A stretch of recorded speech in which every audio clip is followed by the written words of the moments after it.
प्रेत लोक का दरवाजा। सुमित और जिया 3 साल से एक ही कॉलेज में पढ़ रहे थे और एक दूसरे को पसंद करने लगे थे। जब दोनों ग्रेजुएट हुए तो सुमित ने डिसाइड किया कि अब वो अपनी भाभी से जिया को मिलवाएगा, क्योंकि उसके परिवार में विजय भैया और मालती भाभी के अलावा और कोई भी नहीं था।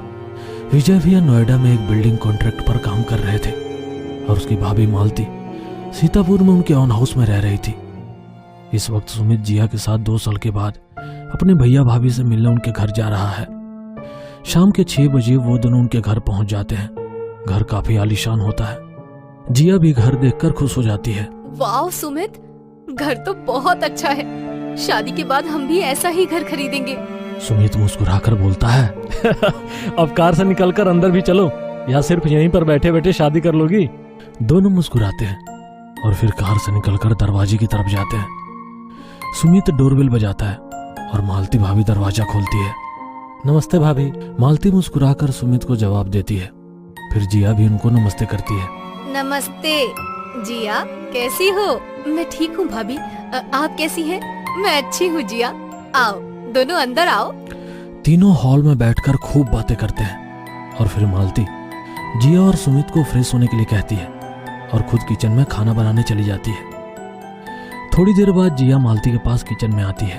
भाभी आज आप मेरे हाथ का खाना खाएंगी? अरे नहीं नहीं, मैं कर लूंगी, तुमको परेशान होने की जरूरत नहीं है। भाभी आखिर आपको इम्प्रेस भी तो करना है ना? कहकर जिया हंसने लगती है और उसके जवाब में मालती भी हंस देती है। ओके, अगर इम्प्रेस करना है तो वो डिश बनाना जो तुम्हारी सबसे फेवरेट हो। क्यों नहीं भाभी, जरूर। तभी जिया का मोबाइल बजता है और वो देखती है कि उसकी मम्मी का कॉल आ रहा है। एक्सक्यूज मी भाभी, मैं जरा मम्मी से बात करके आती हूँ। अभी सिर्फ 1 मिनट ही होता है कि जिया किचन में वापस आ जाती है। अरे जिया, हो गई बात मम्मी से? मालती मुस्कुराकर पूछती है, लेकिन इस टाइम जिया का बिहेवियर बदला हुआ होता है। उसके चेहरे पर मुस्कान नहीं होती। वो मालती की बात का जवाब नहीं देती और सिर्फ इतना कहती है, डिनर में मेरे लिए चिकन बना दो। सुनकर मालती सोच में पड़ जाती है और फिर जिया से कहती है, तुम नॉनवेज खाती हो, लेकिन सुमित ने तो कॉल पर बताया था कि तुम वेजिटेरियन हो। जिया उसका जवाब बिना किसी रिएक्शन के देती है। मुझे मीट बहुत पसंद है, उसने मजाक किया होगा। इतना कहकर जिया किचन में चली जाती है। जिया की बात सुनकर मालती को थोड़ा अजीब लगता है, लेकिन फिर वो सोचती है कि सुमित ने मजाक किया होगा। उसी टाइम मालती को सुमित की आवाज आती है। भाभी 1 गिलास पानी मिलेगा प्लीज? हाँ सुमित, अभी लाती हूँ, कहकर फ्रिज से बोतल निकालती है और सुमित के रूम में उसको पानी देकर आती है। कमरे से बाहर आने पर वो देखती है कि जिया हॉल में सोफे पर बैठी कॉल पर बात कर रही है। ये लड़की कितनी अजीब है। पहले इसने कहा कि मेरे साथ खाना बनाएगी, फिर कहा चिकन बना लूं, और अब फिर से कॉल पर बात करने लगी। मालती किचन में जाकर खाना बनाने लगती है। खाना तैयार होने के बाद वो सुमित और जिया को आवाज लगाकर डाइनिंग टेबल पर आने के लिए कहती है। सुमित और जिया दोनों डाइनिंग टेबल पर आते हैं। आज जिया की फेवरेट डिश बनी है, हम सब यही खाएंगे। सुमित मुस्कुराता है और कहता है, मतलब डोसा? सुनकर मालती मुस्कुराती है और कहती है, तुम अब फिर से मजाक कर रहे हो। जिया, डिश का ढक्कन हटाओ और खाना सर्व करो। उसकी बातें सुनकर जिया मुस्कुराते हुए जैसे ही खाने की थाली पर से ढक्कन हटाती है, चिकन देखते ही वो चौंक जाती है। वो एकदम से थाली पर हाथ मारती है, जिससे खाना जमीन पर गिर जाता है। फिर वो कुर्सी से उठ जाती है। सुमित भी चिकन देखकर चौंक जाता है और कुर्सी से खड़ा हो जाता है। दोनों भाभी की तरफ देखते हैं। भाभी ये क्या मजाक है? मैंने आपको बताया तो था कि जिया वेजिटेरियन है, फिर आपने चिकन क्यों बनाया? हाँ, लेकिन जिया ने ही मुझसे किचन में कहा था कि मैं आज चिकन बनाऊं। सुनकर जिया उसकी तरफ आश्चर्य से देखती है और कहती है, भाभी मैंने आपसे कहा था कि आज आप मेरे हाथ का बना खाना खाएंगी, लेकिन जब मम्मी का कॉल आया तो बात बहुत लंबी हो गई और मैं दोबारा किचन में नहीं आ पाई। सुनकर मालती डर जाती है और सोच में पड़ जाती है। अगर तुम कॉल पर थी तो किचन में मेरे पास कौन आई थी? जिया और सुमित दोनों को मालती की बात पर यकीन नहीं होता, पर वो इस बात पर कोई आगे बहस नहीं करते। रात के 1 बजे मालती को किसी की आवाज सुनाई देती है और उसकी आंख खुल जाती है। कोई उसका नाम पुकार रहा होता है। वो बेड से उठकर लाइट जलाती है और इधर उधर देखती है तो कमरे में कोई नहीं होता। फिर वो दरवाजे की तरफ बढ़ती है। मालती। फिर से अपना नाम सुनकर वो डर जाती है। कौन है? कहते हुए वो दरवाजे को जैसे ही खोलती है, सामने एक डरावना आदमी खड़ा होता है। उसका चेहरा पूरा काला पड़ा होता है, उसकी आंखें लाल अंगारों की जैसी चमक रही होती है। मालती बेहद डर जाती है और एक जोर की चीख मारते हुए जमीन पर गिर जाती है।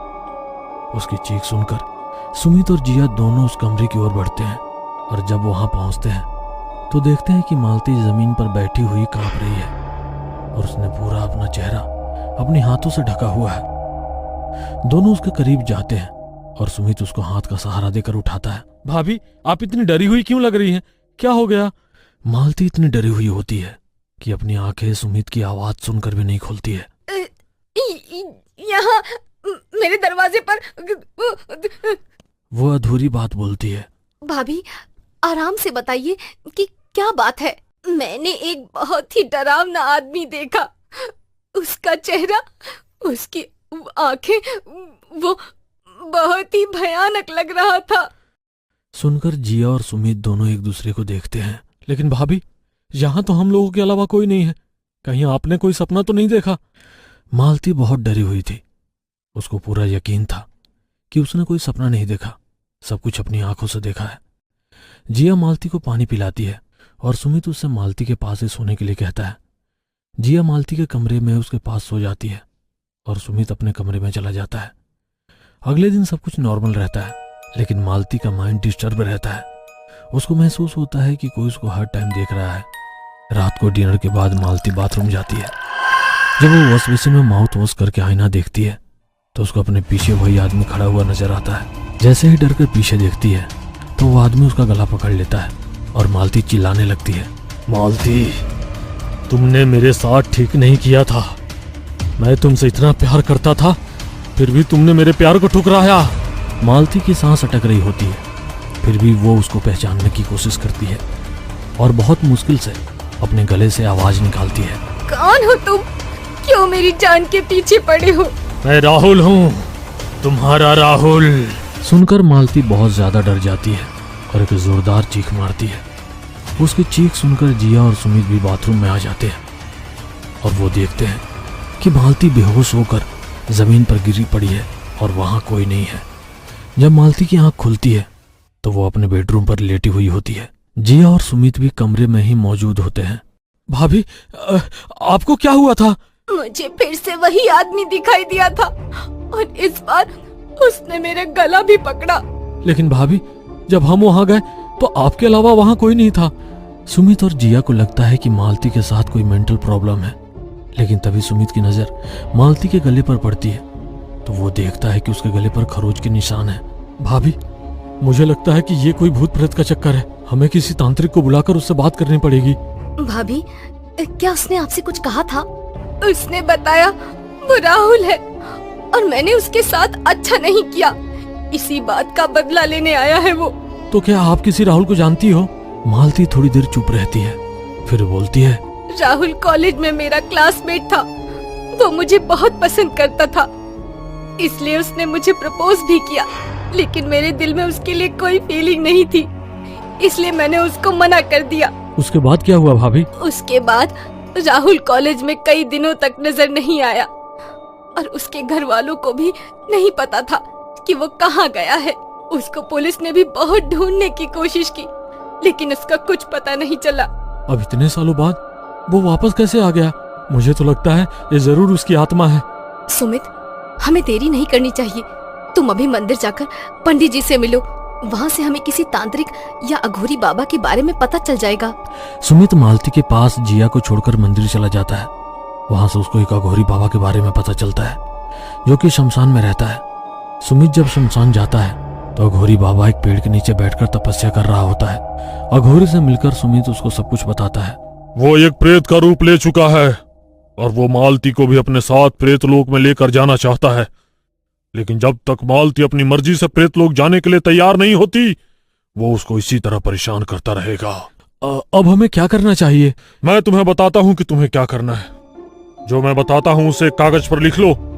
ये बातें तुमको मालती को बतानी है, लेकिन अगर उसने सुन लिया तो हम मालती को नहीं बचा सकेंगे। इसलिए कागज पर लिख लो और मालती को जाकर वो कागज दे देना। इस तरह हमारी तरकीब काम कर पाएगी। इतना कहकर जो भी अघोरी बताता है सुमित उसको एक कागज पर लिख लेता है। जब तुम लोग इसमें कामयाब हो जाओ तो मालती को मेरे पास लेकर आना। मैं उसे एक सिद्ध अंगूठी दूंगा जो उसको हमेशा अपनी उंगली में पहन कर रखनी होगी। अघोरी की बात सुनकर सुमित घर आकर चुपचाप से मालती को वो कागज दे देता है। मालती उसको पढ़कर समझ जाती है कि उसको क्या करना है। रात के तकरीबन 12 बजे मालती अपने कमरे में अकेली बैठी हुई होती है। उसको डर भी लग रहा होता है, लेकिन अपनी जान बचाने के लिए उसको यह विधि करनी जरूरी थी। प्लान के हिसाब से सुमित और जिया कमरे के बाहर खड़े होते हैं, जिससे कि राहुल की आत्मा बेझिझक मालती से मिलने आ जाए। मालती अपने कमरे में जमीन पर योग मुद्रा में बैठी होती है। राहुल, तुम कहाँ हो? मुझे पता है कि तुम यहीं कहीं हो।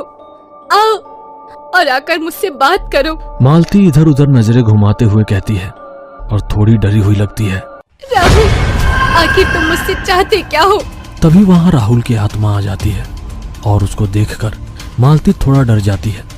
राहुल उसको देखकर मुस्कुरा रहा होता है। फिर वह हिम्मत करके पूछती है, राहुल, तुम इतने सालों बाद मेरी जिंदगी में वापस क्यों आए हो? आखिर मैंने तुम्हारा क्या बिगाड़ा है? मैंने तुमसे सच्चा प्यार किया था मालती, लेकिन तुमने उसे ठुकरा दिया तो मैंने आत्महत्या कर ली। मैं अपने जिंदा रहते तुम्हें पा नहीं सका, लेकिन अब मरने के बाद तुम्हें मेरी होने से कोई नहीं रोक सकता। मैं तुम्हारी होने के लिए तैयार हूँ राहुल। बताओ मुझे क्या करना होगा? राहुल की आत्मा ये सुनकर खुश हो जाती है। क्या तुम सच कह रही हो? तुम मेरे साथ चलने के लिए तैयार हो? हाँ राहुल, मुझे इस तरह से डर डर के जीना अच्छा नहीं लगता। इससे अच्छा है कि मैं तुम्हारे साथ चली जाऊं। तुम्हें मेरे साथ बैठकर एक साधना करनी होगी जो कि प्रेतलोक का दरवाजा खोल देगी, और फिर हम दोनों एक मंत्र पढ़कर उस दरवाजे के जरिए प्रेतलोक में पहुंच जाएंगे। मैं इसके लिए तैयार हूँ। उसकी बात सुनने के बाद राहुल, जो कि एक प्रेत बन चुका है, उसके सामने बैठ जाता है और अपने और मालती के बीच एक कुंड में आग जलाकर कुछ मंत्र पढ़ने लगता है। मालती को डर तो बहुत लग रहा होता है, लेकिन वो हिम्मत करके उसके सामने ही बैठी रहती है। थोड़ी देर बाद राहुल ऊंची आवाज में बोलता है, हे मार्कादेव, शैतानों के देवता, मैं अपनी प्यारी मालती को प्रेतलोक ले जाकर उसको अपने जैसा बनाना चाहता हूँ। हमारे लिए प्रेतलोक का दरवाजा खोल दीजिए। वो इतना कहकर मंत्र पढ़ता है। मालती देखती है कि उसके कमरे की दीवार पर एक गोला सा बन चुका है, जिसके अंदर अंधेरे के सिवा कुछ नजर नहीं आ रहा। राहुल भी उसको देखकर खुश हो जाता है और मालती से कहता है, मालती उठ जाओ, मरकादेव ने हमारे लिए प्रेतलोक का दरवाजा खोल दिया है। इसके बंद होने से पहले ही हमें इसमें जाना होगा। सुनकर मालती खड़ी हो जाती है। राहुल उसके करीब आकर उसका हाथ थाम लेता है तो वो डर जाती है, लेकिन फिर भी हिम्मत करके उसके साथ आगे बढ़ती है। तभी कमरे का दरवाजा खुलता है और जिया और सुमित अंदर आते हैं। सुमित के हाथ में रुद्राक्ष की एक माला होती है। रुक जाइए भाभी। तब तक राहुल का एक पैर गोल दरवाजे में जा चुका होता है, लेकिन मालती अपने कदम रोक देती है। मालती, ये तुम क्या कर रही हो? अपने कदम आगे बढ़ाओ। मैं तुम्हारे साथ नहीं आ सकती राहुल। अब तुम अकेले प्रेतलोक जाओगे। इतना कहकर मालती अपना हाथ राहुल से छुड़ाने की कोशिश करती है, लेकिन वो उसका हाथ नहीं छोड़ता। तभी सुमित मालती के दूसरे हाथ में रुद्राक्ष की माला देता है और वो उसको राहुल के हाथ में बांधने लगती है। रुद्राक्ष के टच होते ही राहुल का हाथ चलने लगता है और वो मालती का हाथ छोड़ देता है।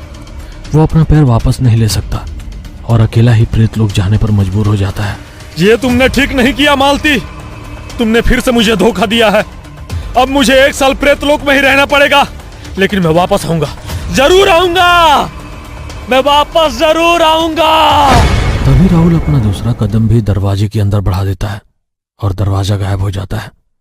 सुमित, जिया और मालती तीनों खुश हो जाते हैं। जिया मालती को गले लगा लेती है और कहती है, भाभी, अब आपकी जान को कोई खतरा नहीं है। तुम लोगों का बहुत बहुत शुक्रिया, लेकिन विजय को इस बारे में कुछ नहीं बताना। वो दोनों प्रॉमिस करते हैं कि इस घटना के बारे में किसी को कुछ नहीं बताएंगे और फिर तीनों अघोरी बाबा से सिद्ध अंगूठी लेने शमशान चले जाते हैं।